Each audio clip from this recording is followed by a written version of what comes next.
Hello guys, hope you're doing well. Today I want to talk to you about the constructive worry method, and this is something that I usually don't talk about methods and techniques. Maybe I had like one video in the past where I talk about something like this, but the reason why I decided to talk about this particular method is that I find it valuable in general for my life when I feel like I'm overwhelmed with different worries and problems that I need to address.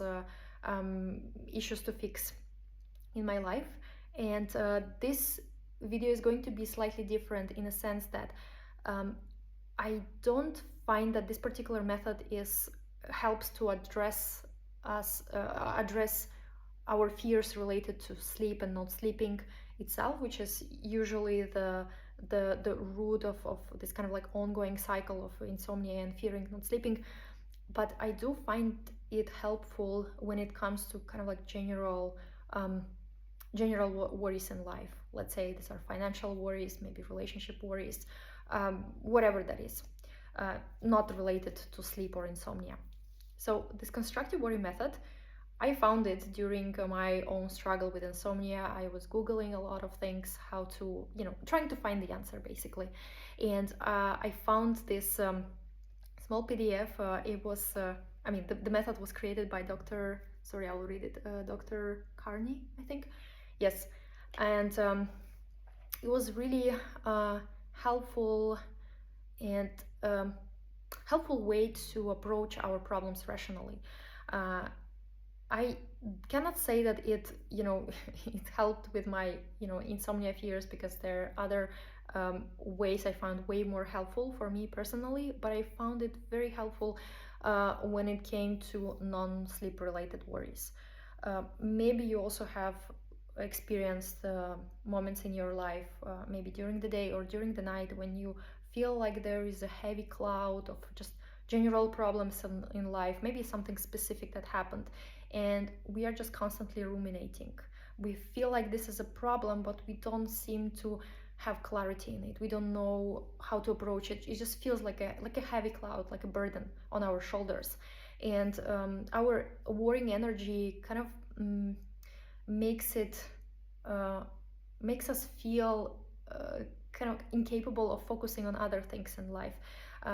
And this constructive worry method might actually help us clear out that fog, that cloud of worries, and help us direct our energy in a constructive, more rational way that can provide us some sort of relief and some sort of clarity.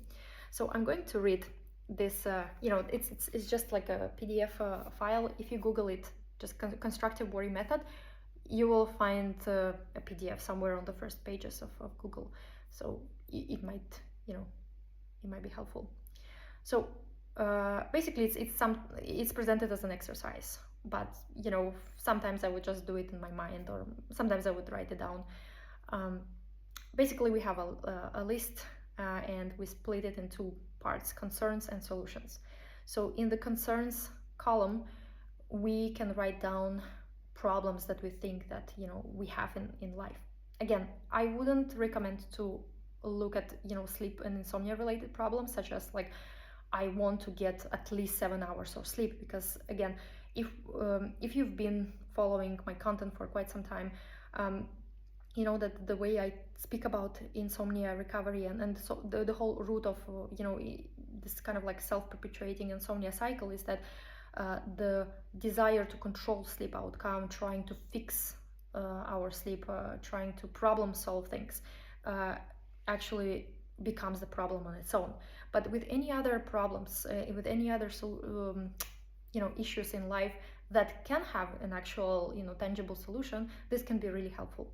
So we can write down our concerns or problems or something that we think like, okay, that needs, this is on my mind, right? And then in the second column, think about the next steps that might help you fix it. So let's say if you know how to fix the problem completely, then write that down. If there is a clear solution to the problem, we can write it down. If you decide that this is not really a big problem and you will just deal with it when the time comes, then write that down. If you decide that you simply do not know what to do about it and need to ask someone to help you, write it down. If you decide that it is a problem, but there seems to be no good solution at all, and that you will just have to live with it, write that down. With a note to yourself that maybe sometime soon you or someone you speak with will give you a clue that will lead you to a solution. And then repeat this for any other concerns you may have. The reason I find this really valuable and helpful is that it can help us break this or distort this kind of like broken record situation where we think that where we constantly locked in a particular segment of a problem, but we don't really complete the cycle, in the sense like we don't really see the clear a solution or the next step that we can take. So writing things down like this can help let our brain know that we are attending to the problems that it sees, because usually when we have a worry, it's because our brain is trying to signal us like, okay, there is a potential threat on the horizon, let's do something about it, right? And if we try to dismiss, to maybe distract ourselves from these worries, it might provide a temporary relief, but it will not make us it will not make the worry itself go away. It just might postpone it, or maybe kind of like keep it under the radar, but we would still feel certain tension around it. So by writing down a list of possible solutions, even if there is no clear solution, but we just make a statement that right now I don't have a solution, but I can talk to someone who might give me a solution sometime in the future, that already kind of like allows us to complete this cycle, complete this thought that the brain might be having, like, what if this happens?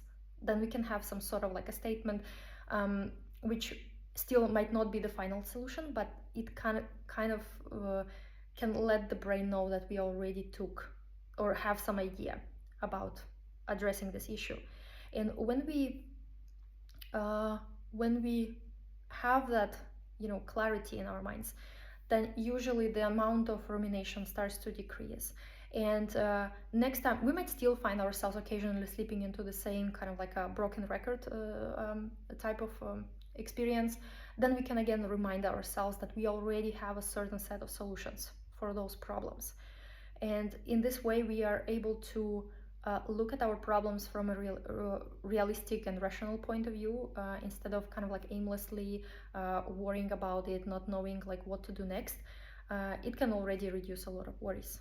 Again, this might not be super helpful when it comes to particular like sleep worries, because this is something where we need to learn to be comfortable with the uncertainty, learn to be accepting of any outcome of the night. And that's a more complex process. It includes it takes time, it has lots of nuances. But just for general worries that might keep us at night awake, or maybe just occupy our minds during the day, this particular method can be quite helpful. I'm not saying that this is like the solution to all life's problems. I don't want to kind of like present it in this way, but if it has a potential to reduce some amount of pressure and some amount of like rumination, it might be worth considering. So I hope that you found this video helpful, and I hope to see you soon. Bye.